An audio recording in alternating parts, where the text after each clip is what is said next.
এটা আমি একটু বল বল আকারে এইভাবে করে রেখে তারপর একটা ছোট্ট চামিচ দিয়ে মাঝখানে এইভাবে একটু প্রেস করে দিব,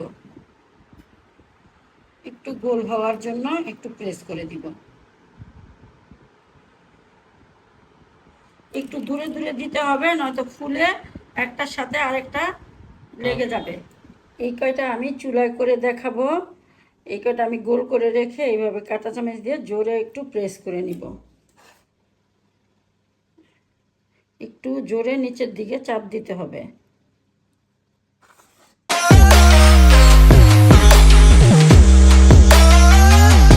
আসসালামু আলাইকুম ভিউয়ার্স, আমি আরেকটি রেসিপি নিয়ে হাজির হলাম। আজকে আমি তোমাদের আটা, ময়দা এবং সুজি ছাড়া ক্রাউন কুকিজ বানিয়ে দেখাবো। এই জন্য আমার লাগবে কর্নফ্লাওয়ার। এখানে আছে 200 গ্রামের মতো, মেজারমেন্ট কাপের 2 কাপের একটু বেশি। কাস্টার্ড পাউডার আছে, এখানে আছে 25 গ্রামের মতো, 3 টেবিল চামচের মতো। আর আমি 200 গ্রামের মতো কনডেন্স মিল্ক নিব, 1 টেবিল চামচের কাছাকাছি নিব বাটার, আর লবণ নিব। এখন আমি বানিয়ে দেখাবো। অতি ফার্স্টে আমি নিব কনডেন্স মিল্ক। এখানে প্রায় 400 গ্রামের মতো কনডেন্স মিল্ক আছে, আমি অর্ধেকটা নিয়ে নিব, 200 গ্রামের মতো। তারপরে নিয়ে নিব একটু লবণ। তোমরা চাইলে লবণটা বাদ দিতে পারো, কিন্তু লবণ দিলে মিষ্টির ব্যালেন্সটা ঠিক থাকে। তারপরে দিয়ে দিব কাস্টার্ড পাউডার, তারপরে দিয়ে দিব কর্নফ্লাওয়ার। এই সবগুলো উপকরণ আমি ভালো মতো মেখে নিব। ভিউয়ার্স, এরকম একটু স্টিকি ভাব হতে পারে, এটা কোনো ব্যাপার না, একটু রেস্টে রেখে দিলে ঠিক হয়ে যাবে। আমি এখন 15 থেকে 20 মিনিটের জন্য রেস্টে রেখে দিব। আমি প্রায় 20 মিনিট পরে ফিরে আসলাম। দেখো এখন কি সুন্দর হাতে এই যে লাগে না। এখন আমি একটা 1 টেবিল চামচের মাপে এভাবে নিয়ে নিয়ে সমানভাবে সবগুলো কুকিজ বানাবো। এই দেখো, এইভাবে নিয়ে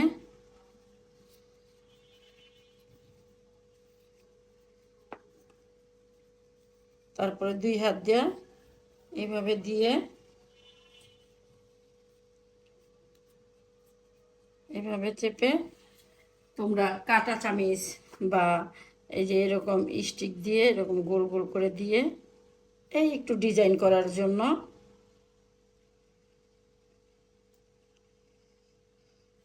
এই যে এইভাবে।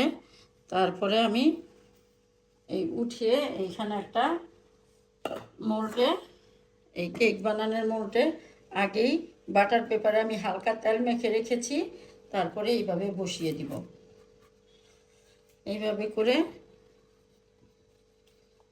এইভাবে করে আমি সবগুলো কুকিজ বানিয়ে নিব।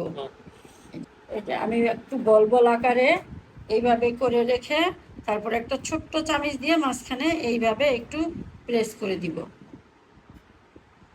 একটু গোল হওয়ার জন্য একটু প্রেস করে দিব। একটু দূরে দূরে দিতে হবে, নয়তো ফুলে একটার সাথে আরেকটা লেগে যাবে।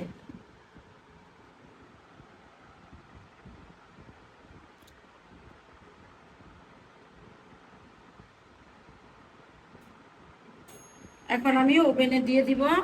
আমি ওভেনটা আগেই প্রিহিট করে নিয়েছি 10 মিনিট, 200 সেলসিয়াসে আমি 25 মিনিটের জন্য দিয়ে দিলাম বিস্কুটটা হওয়ার জন্য। এই কয়টা আমি চুলায় করে দেখাবো। এই কয়টা আমি গোল করে রেখে এইভাবে কাঁটা চামচ দিয়ে জোরে একটু প্রেস করে নিব,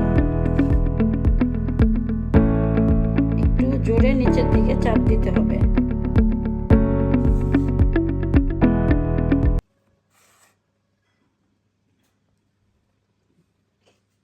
এখন আমি চুলায় দিয়ে দিব।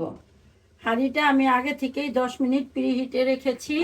এখন আমি দিয়ে দিব এই বিস্কুটটা, এইটাও আমি দিয়ে দিব প্রায় 25 মিনিটের মতো রেখে দিলাম ঢাকা দিয়ে একদম। এই যে এই ছেদ্রিটাও আমি বন্ধ করে দিলাম।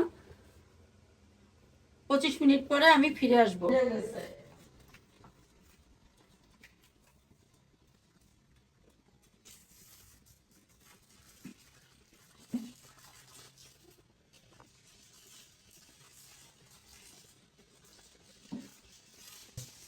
আমার ওভেনের কুকিজগুলো হয়ে গিয়েছে, আমি নামিয়ে ঠান্ডা করে নিব। আমার চুলার কুকিগুলো হয়ে গিয়েছে, আমি নামিয়ে ঠান্ডা করে নিব। বিয়াস ক্রাউন কুকিজগুলো ঠান্ডা হয়ে গিয়েছে, আমি এখন উঠিয়ে নিব, উঠিয়ে তোমাদের পরিবেশন করে দেখিয়ে দিব। এই তো আমার কুকিগুলো দেখো, কি ভিতরে আমি ভেঙে দেখাই, দেখো কত সুন্দর হয়েছে, মুখে দিলেই মিলিয়ে যাবে। তোমরা আমার রেসিপিটা ফলো করে এইভাবেই ক্রাউন কুকিংগুলো বাসায় বানিয়ে খেয়ে দেখো, ভালো লাগবে। ভালো লাগলে আমাকে লাইকস, কমেন্টস এবং সাবস্ক্রাইব করে আমার পাশে থেকো। আল্লাহ হাফেজ।